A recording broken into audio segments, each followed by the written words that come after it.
Hi guys, my name is Kiara Huff, and today we're going to be learning about the opioid epidemic. So what is it?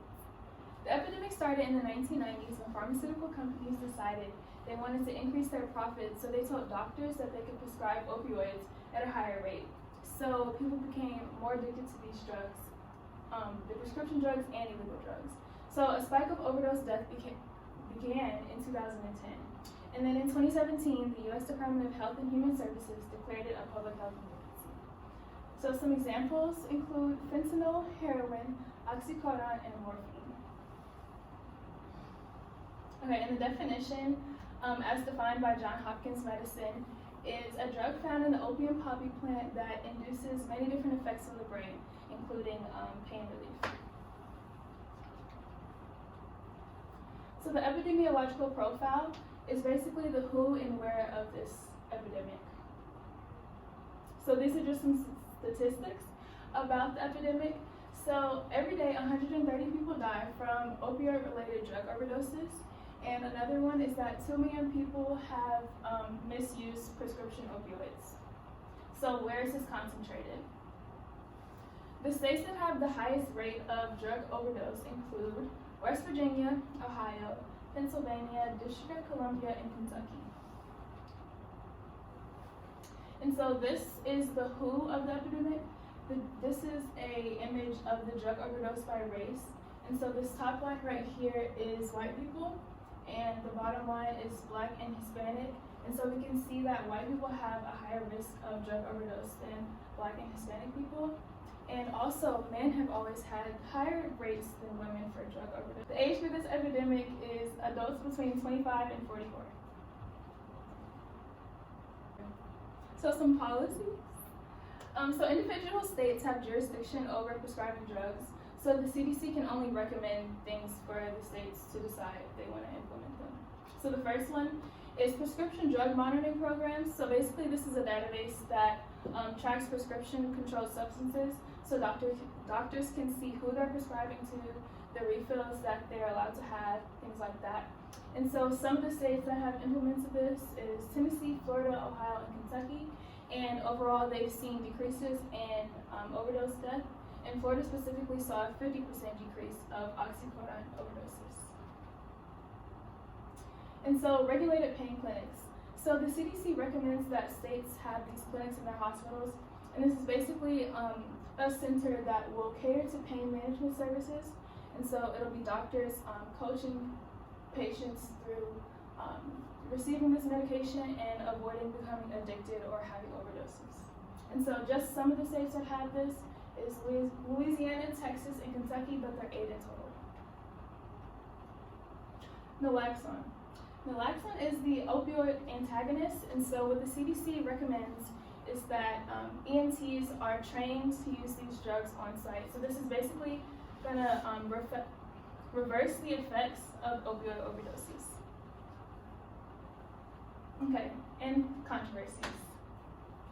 So the public health controversies is basically when there is an issue and they're opposing views on this issue. So some examples include climate change and vaccination.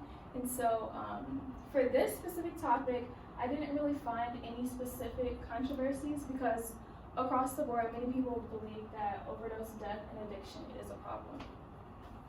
Thank you. So now we're going to talk about this presentation. So did you have any questions? Yes, actually, for the controversy section, did you ever take into account that some pharmaceutical companies probably would say that the doctors overprescribed and it wasn't really their fault that they didn't tell them to do that, they just did it on their own, and that they wouldn't like to be blamed for this? Actually, that is a very interesting perspective that I probably should have added to the controversies, because that is something that's controversial right now. Any other questions? Yes, I wanted to ask you, how affordable is naloxone, the drug?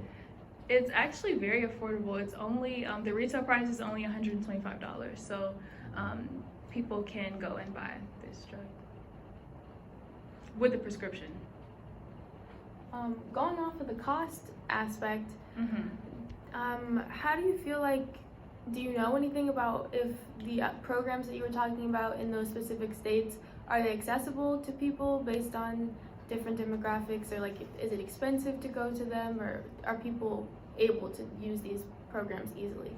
Well, as far as like the access for demographics, I guess it will be based on just like the healthcare policies that are in those states. But for people who are experiencing opioid overdoses, or not overdoses, but abuse, the clinic is very accessible. But like I said, it's only by state. So if you don't live in one of those states, you won't have an opportunity to go to those programs. I wanted to ask you, why did you choose this topic about opioids? Well, I chose this topic because I am really interested in celebrity overdoses. I'm not really sure why. It's just a topic that has intrigued me, and just me being interested in that made me kind of want to understand where the opioid epidemic came from, and you know, the epidemiological profile and all those other things. I had another question. What was the most dangerous drug that was listed out of fentanyl, oxycodone, and heroin?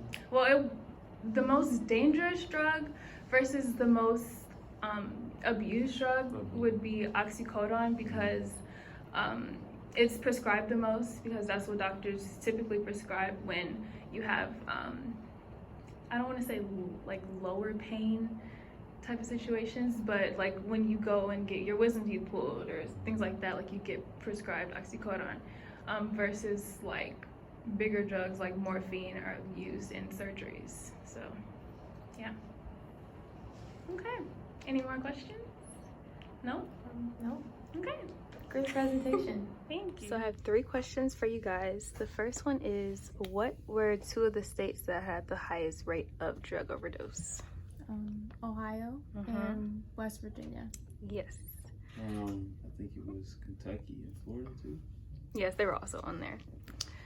Okay, so the next one is, what plants do opioid drugs come from? The Opium poppy seed- plant. Poppy plant. Yes. Okay, good job. And the last question is, why can't the CDC make regulations for prescribing drugs? Because it's a state-controlled thing, and the CDC is a federal government thing. Correct.